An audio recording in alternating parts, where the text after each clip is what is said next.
Muchas gracias. Por la gracia de Dios, estamos dispuestos a avanzar por un programa más de estudio bíblico. Vamos a orar al Señor. Amado Padre, llegamos a tu presencia para buscar tu guía divina en el ministerio de tu palabra. Reconocemos que este libro, la Biblia, ha sido inspirado por el Espíritu Santo, tu Espíritu, Dios, y también reconocemos el hecho de que somos seres humanos, limitados en nuestra habilidad e intelecto, y no podemos entender y mucho menos explicar tu palabra por nuestra cuenta propia. Así que pedimos por tu guía, te agradecemos por habernos dado a nosotros los creyentes tu Espíritu Santo para que nos enseñe, y te pedimos que tu palabra obre en las vidas de todos nosotros y que sea de bendición y edificación para todos los cristianos y también de salvación para muchos que aún no te conocen, no conocen a Cristo como Salvador. Todo te lo pedimos y agradecemos en el nombre del Señor Jesucristo. Amén.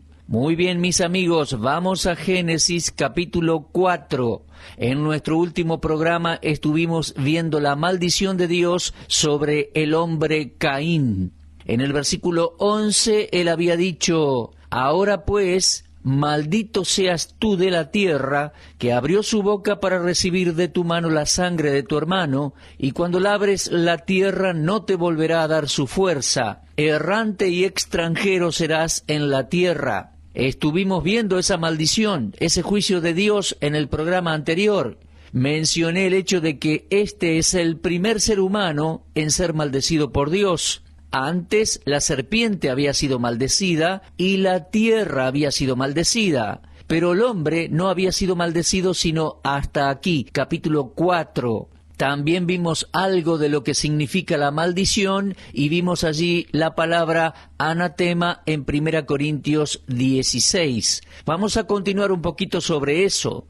En 1 Corintios 16, 22, Pablo dijo: el que no amare al Señor Jesucristo sea anatema. Ahora, esa palabra anatema significa sea juzgado o sea maldito. Ese es un término que Pablo usó unas 7 veces en sus epístolas. Ahora, siempre se refiere al juicio divino, a la maldición que Dios trae sobre personas. No se trata de humanos juzgando a humanos, sino del juicio de Dios. Dios dijo en su palabra: mía es la venganza, dice el Señor. Abel no buscó defenderse a sí mismo. Adán y Eva, por su parte, creo que no buscaron vengarse de Caín. Ese asunto le pertenecía a Dios. El Señor dice: mía es la venganza. Y ahora, por primera vez, el hombre va a ser maldecido. Nos referimos a Caín. Génesis capítulo 4. Ahora, ¿qué significa esta maldición y cómo podemos comprenderla? Bueno, por favor, tome su Biblia y vamos al capítulo 11 de Deuteronomio. Me gustaría leer allí unos versículos. Deuteronomio 11, a partir del versículo 26. Dice: he aquí yo pongo hoy delante de vosotros la bendición y la maldición. La bendición si oyereis los mandamientos de Jehová vuestro Dios, que yo os prescribo hoy. Y la maldición si no oyereis los mandamientos de Jehová vuestro Dios, y os apartareis del camino que yo os ordeno hoy. Ahora Dios dijo: aquí tienen una opción para elegir, la elección de una bendición o la opción de la maldición. Entienda por favor, la maldición es anatema de Dios, es el juicio de Dios. Toda persona termina su vida con la bendición de Dios o su maldición. En aquella oportunidad Dios dijo: aquí les dejo la posibilidad de escoger. Les ofrezco una bendición o una maldición, una bendición o un juicio, y ustedes deben escoger. Tendrán la bendición si obedecen mis mandamientos y la maldición si los desobedecen. Ahora bien, avancemos por un momento a Deuteronomio capítulo 28. Es un capítulo que contiene una descripción e ilustración muy real y muy vívida de la bendición y la maldición. Mis amigos, me estoy tomando el tiempo para explicar esto porque quiero que vean el significado de esta maldición que Dios puso en principio sobre Caín. Fue entonces el pronunciamiento de un juicio divino. Pero vamos a leer, como les decía, Deuteronomio capítulo 28. Acontecerá que si oyeres atentamente la voz de Jehová tu Dios, para guardar y poner por obra todos sus mandamientos que yo te prescribo hoy, también Jehová tu Dios te exaltará sobre todas las naciones de la tierra, y vendrán sobre ti todas estas bendiciones, y te alcanzarán si oyereis la voz de Jehová tu Dios. Ahora, mi amigo, desde este versículo en adelante, fíjese la primera palabra de cada versículo. Bendito serás tú en la ciudad, bendito tú en el campo. Bendito el fruto de tu vientre, el fruto de tu tierra, el fruto de tus bestias, la cría de tus vacas y los rebaños de tus ovejas. Benditas serán tu canasta y tu arteza de amasar. Bendito serás en tu entrar y bendito en tu salir. Allí está la palabra bendición prometida, pero condicionada a la obediencia. Ahora, vaya al versículo 15, por favor, de Deuteronomio 28. Dice: pero acontecerá, si no oyeres la voz de Jehová tu Dios, para procurar cumplir con todos sus mandamientos y sus estatutos que yo te intimo hoy, que vendrán sobre ti todas estas maldiciones y te alcanzarán. Y ahora fíjese la primera palabra de cada versículo. Maldito serás tú en la ciudad y maldito en el campo. Maldita tu canasta y tu arteza de amasar. Maldito el fruto de tu vientre, el fruto de tu tierra, la cría de tus vacas y los rebaños de tus ovejas. Maldito serás en tu entrar y maldito en tu salir. ¿Puede usted observar el contraste aquí? La bendición y la maldición. La bendición viene sobre el que obedece. La maldición vendría sobre el que desobedece. Muy bien, ahora regresemos al capítulo 4 del libro de Génesis. Cuando Dios le dijo a Caín, en Génesis 4:11, ahora pues, maldito seas tú. Había solo una razón para la maldición. Caín había desobedecido a Dios. Él tuvo la misma instrucción, la misma enseñanza en su hogar que su hermano, pero Caín no escuchó la voz de Dios. Él sabía que debía ofrecer un sacrificio de sangre. Sus padres le habían enseñado eso. Ellos sabían por experiencia, lo cual vemos en Génesis 3:21, cuando Dios hizo delantales de pieles para cubrirlos. De otra manera, ¿cómo hubiera sabido Abel qué tipo de sacrificio debía traer a Dios? Abel tenía un sacrificio de sangre en obediencia a Dios. Caín trajo del fruto de la tierra, el esfuerzo de sus manos, el fruto de una tierra maldecida, y lo ofreció a Dios. No hubo un sacrificio de sangre, y Dios le dijo a Caín: como me has desobedecido y tienes un corazón malvado, siguiendo a Satanás y matando a tu hermano, voy a pronunciar un juicio sobre ti. ¿Se da cuenta? Todo esto fue producto de una desobediencia voluntaria por parte de Caín contra Dios. Ahora, mis amigos, recuerdo en este momento un versículo muy interesante en Gálatas capítulo 3. Más específicamente, Gálatas 3:13. Allí habla de maldición y me gustaría leerlo. Gálatas 3:13 dice así: Cristo nos redimió de la maldición de la ley, hecho por nosotros maldición, porque escrito está: maldito todo el que es colgado en un madero.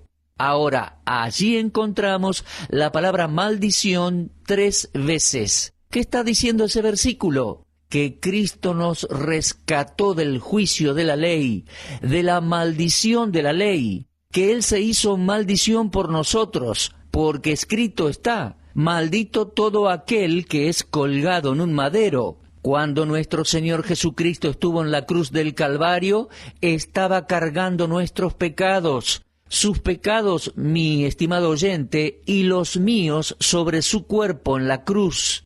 Estaba cargando con la maldición de una ley transgredida, rota. Y lo que acabamos de leer en el libro de Deuteronomio capítulo 28 es verdad, yo diría, para toda la humanidad.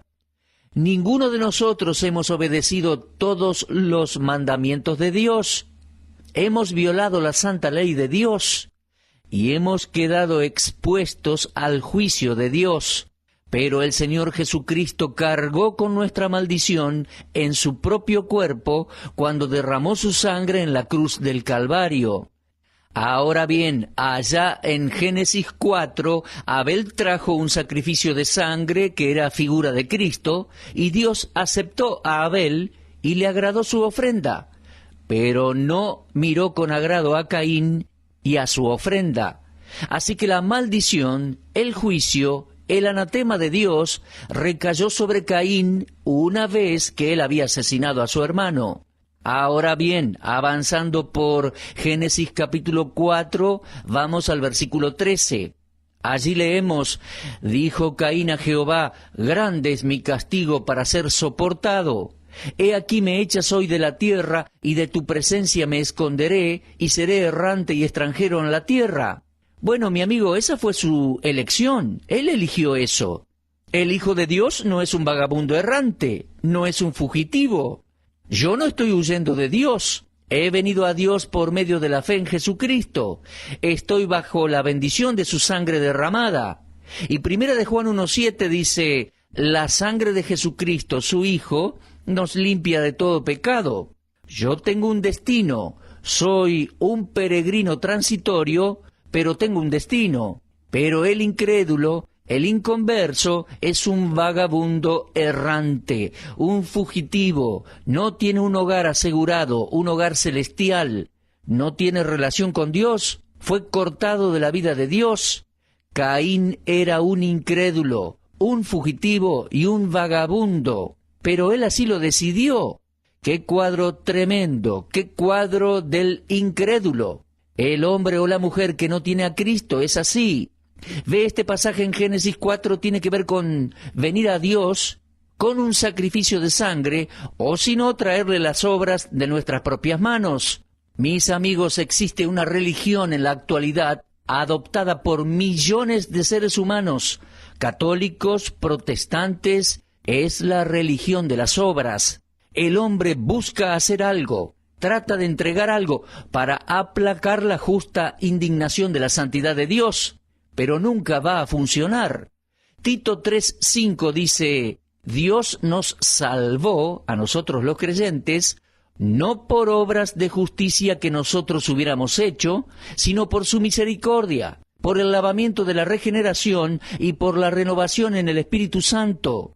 Y fíjese en versículo 13 de Génesis 4, dijo Caín a Jehová, grande es mi castigo para ser soportado. Ahora fíjese, por favor, ¿cuál era la preocupación de Caín? Su preocupación era su propio castigo. No sentía culpa, no se lamentaba, no tenía una palabra de confesión, no tenía tristeza ni dolor por el pecado grave que había cometido, ni siquiera tenía disculpas.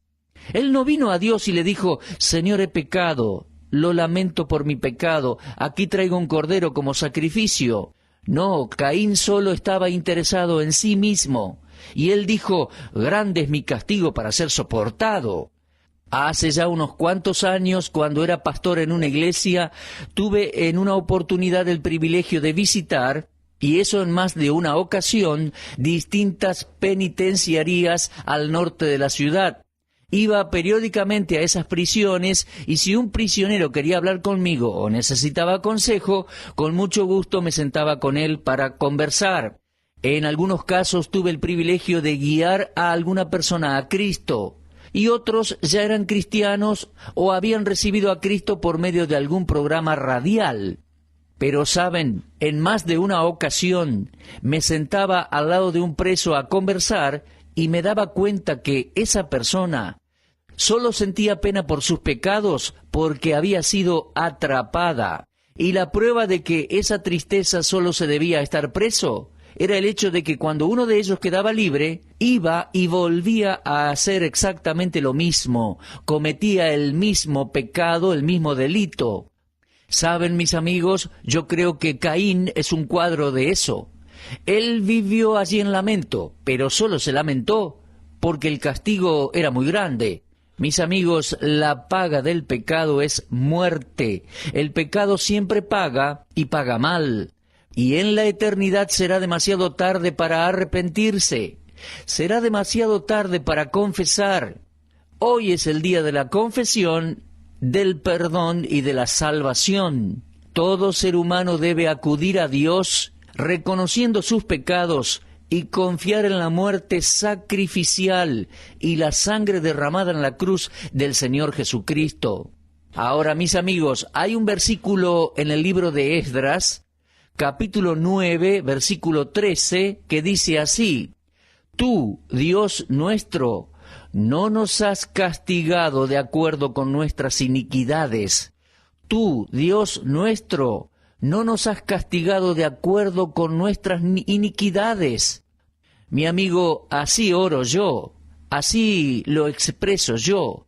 Hago mío ese texto en Esdras 9:13. He sido castigado por Dios mucho menos de lo que merezco por mi pecado. Mire, de recibir lo que merecía, terminaría en el infierno. Y mi amigo, usted también, téngalo en mente. Y tendría que decir usted también: Dios no me castigó como yo lo merecía. Esa es la única actitud que podemos tomar. Si conocemos a Cristo experimentalmente, si realmente somos salvos, nacidos de nuevo, esa es la actitud que vamos a tomar. Déjeme recordarle que en el capítulo 23 del libro de Lucas tenemos una escena muy interesante allí de nuestro Señor colgando en la cruz, crucificado. Aquel día había 3 cruces en ese lugar, en el Calvario, y en la cruz del medio estaba el Salvador. A ambos lados había pecadores. Y tenemos registrada una conversación entre estos criminales que estaban colgados a ambos lados del Señor Jesús. Leo allí en Lucas 23, comenzando con el versículo 39. Dice: uno de los malhechores que estaban colgados le injuriaba diciendo: si tú eres el Cristo, sálvate a ti mismo y a nosotros. Uno puede ver claramente que este hombre solo estaba preocupado por su propio pellejo. En otras palabras, él estaba diciendo: si eres el Mesías, si eres el Salvador prometido, demuéstralo. Líbrate de la cruz y sálvame. Pero el otro criminal decía, respondiéndole a su amigo: ¿ni aún temes tú a Dios estando en la misma condenación? Nosotros, a la verdad, justamente padecemos, porque recibimos lo que merecieron nuestros hechos, mas éste ningún mal hizo. Él estaba diciendo: estamos recibiendo lo que merecemos. Somos criminales y nos merecemos la muerte, pero este hombre no ha hecho nada malo. Ahora, uno de estos 2 criminales se salvó. Usted se da cuenta cuál, ¿verdad? Fue el hombre que dijo: nos merecemos este juicio. Nos merecemos la condenación a causa de nuestra maldad. A mí me hace mucho bien leer los salmos, y uno de mis favoritos es el Salmo 51. De vez en cuando me encierro en mi habitación y me pongo a leer el Salmo 51 en voz alta. Fue escrito por David y se cree que David lo escribió después de cometer 2 horribles pecados. Él violó 2 de los mandamientos de Dios que dicen: no cometerás adulterio y no matarás. Una tarde el rey David vio a una mujer, la esposa de uno de sus oficiales, uno de los oficiales del ejército de David, y ella se estaba bañando, y David la observó y la codició, y luego de dar algunas indicaciones a sus hombres, se llegó a ella y mantuvo relaciones sexuales, y ella quedó embarazada. David se dio cuenta después que estaba en problemas, planeó, dio órdenes y mandó a matar a Urías, el marido de esa mujer. Ese hombre fue designado a un lugar estratégico en el conflicto de la batalla, de manera que el enemigo lo matara. David fue culpable de 2 pecados, adulterio y asesinato. Muy grave, muy grave. Y Dios tenía un pastor fiel llamado Natán, un profeta. Y este profeta humilde fue al rey David, le llamó la atención a estos pecados cometidos de una manera muy especial. Dios se lo había revelado a Natán. Y entonces David lo reconoció y rompió en lágrimas, y después de su confesión, creemos que escribió el Salmo 51. Quiero que escuche a lo menos 10 versículos de este Salmo. Por favor, escuche, dice así, Salmo 51. Ten piedad de mí, oh Dios, conforme a tu misericordia, conforme a la multitud de tus piedades, borra mis rebeliones. Lávame más y más de mi maldad, límpiame de mi pecado, porque yo reconozco mis rebeliones y mi pecado está siempre delante de mí. Contra ti solo he pecado y he hecho lo malo delante de tus ojos, para que seas reconocido justo en tu palabra y tenido por puro en tu juicio. He aquí en maldad he sido formado y en pecado me concibió mi madre. He aquí, tú amas la verdad en lo íntimo, y en lo secreto me has hecho comprender sabiduría. Purifícame con hisopo, y seré limpio. Lávame, y seré más blanco que la nieve. Hazme oír gozo y alegría, y se recrearán los huesos que has abatido. Esconde tu rostro de mis pecados, y borra todas mis maldades. Crea en mí, oh Dios, un corazón limpio, y renueva un espíritu recto dentro de mí. Mis amigos, esa es una gran confesión y una gran oración. Crea en mí, oh Dios, un corazón limpio. Renueva un espíritu recto dentro de mí. David no tenía un corazón limpio, pero ahora estaba arreglando sus cosas con Dios. Estaba siendo honesto delante de Dios. Él tenía arrepentimiento, dolor, lágrimas, y todo eso lo llevó a la confesión. Mis amigos, volviendo a Génesis capítulo 4, quiero decirles que si Caín hubiera tenido ese espíritu, esa actitud, Dios lo hubiera recibido. Caín nunca tuvo la actitud correcta, nunca buscó tener un espíritu recto. Sepa, mi amigo, que si usted no desea tener un espíritu recto, entonces nunca lo tendrá. Si usted está dispuesto a morir con una mala actitud para con la muerte sacrificial y sustitutoria de Cristo, como Caín, mi amigo, así pasará hacia la eternidad, irá al juicio y luego al infierno. Considere las palabras de David. Él dijo, crea en mí, oh Dios, un corazón limpio y renueva un espíritu recto dentro de mí. Le pregunto, ¿cuál es su actitud hacia la sangre de Cristo? ¿Qué tipo de espíritu tiene usted para con el mensaje de Cristo y su muerte en la cruz a favor suyo? Hay personas que ven la sangre de Cristo como algo repulsivo, no quieren escuchar un mensaje así. Hasta en una ocasión me encontré con un predicador que me dijo, yo no creo lo que usted cree. Usted predica de la sangre y yo no creo en esa religión de carnicería. A ese predicador liberal y modernista le espera el juicio de Dios, porque lo que digo no es invento mío, está en la palabra de Dios. Mi amigo, David se arrepintió y llegó a tener el espíritu correcto, la actitud correcta. Caín, en Génesis 4, no. Así que Caín se llevó el castigo. Génesis 4:15 dice, Jehová le respondió, ciertamente cualquiera que matare a Caín 7 veces será castigado. Entonces Jehová puso señal en Caín para que no lo matase cualquiera que le hallara. Francamente no sé qué era esa marca. Algunos maestros bíblicos creen saber de qué se trata, pero la Biblia no dice nada. No se puede ser dogmático al respecto porque Dios no nos ha dicho lo que era. Dios no quiso que la humanidad supiera qué era esa marca. Solo sabemos que Dios le puso una marca, una señal. Y mis amigos, el final de esta historia es muy triste y trágico. Leemos en el versículo 16, salió pues Caín de delante de Jehová. ¿Saben? Eso es algo trágico. Un epitafio que se escribe de un hombre que tuvo la oportunidad de arrepentirse, de cambiar, estaba delante de Dios. Ese hombre era Caín. Tuvo padres que conocían el camino de la salvación, pero no siguió la enseñanza de sus padres. No vino a Dios con un sacrificio de sangre. Discutió con Dios y al final salió Caín de delante de Jehová. Personalmente les digo, voy a pasar la eternidad en la presencia de Dios y sé que muchos de ustedes que están escuchando estarán allí también. Pero tal vez le estoy hablando a alguien hoy que todavía no ha recibido al Salvador. Todavía no ha tenido esa actitud de arrepentimiento. Todavía usted no ha confiado en la sangre de Cristo para ser salvo. Nunca fue limpiado en la preciosa sangre de Cristo derramada en la cruz. Mi amigo, su epitafio dirá que se ha ido de la presencia del Señor deliberadamente, intencionalmente. Porque Dios dice, venid a mí todos los que estáis trabajados y cargados, y yo os haré descansar.